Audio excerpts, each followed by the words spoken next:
பழனி மலையில எடப்பாடின்னு சொன்னாவே ஒரு தனி மரியாதை இருக்குங்க. எடப்பாடி காவடிக்குன்னு பழனி மலையில தனி மரியாதை இருக்குன்னே சொல்லலாம்.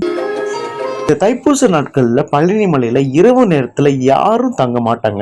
இரவு நேரத்துல யாரும் தங்குறதுக்கு அனுமதி கிடையாது. ஆனா ஒரே ஒரு ஊர் மக்கள் மட்டும் பழனி மலையில தங்குவாங்க. அந்த ஊர் மக்கள் யாருன்னு கேட்டீங்கன்னா எடப்பாடி மக்கள். எடப்பாடி காவடிக்கு மட்டும் பழனி மலையில தங்குவதற்கான அனுமதி எப்பொழுதும் இருக்கு. அப்படி தங்கக்கூடிய எடப்பாடி பக்தர்கள் காவடி தான் இப்ப பார்த்துட்டு இருக்கீங்க.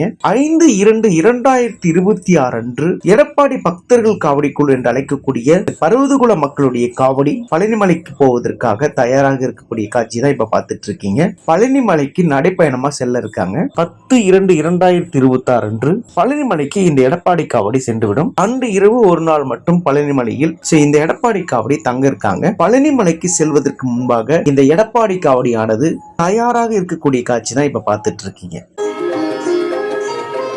வேண்டிய மாம்பழத்தை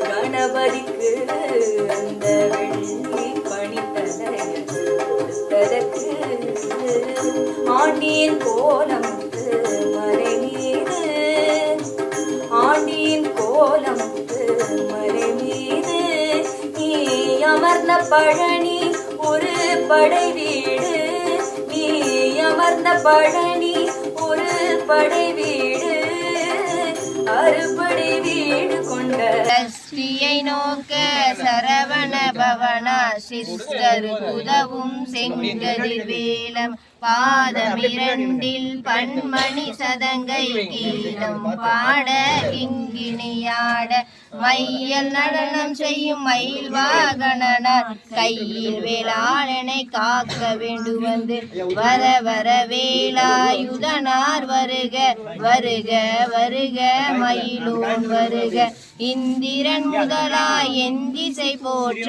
மந்திர வடிவேல் வருக வருக வாசவன் வருகா வருக வருக நேச குரமகள் நினைவோன் வருக ஆறு முகம் படைத்த ஐயா வருக வருக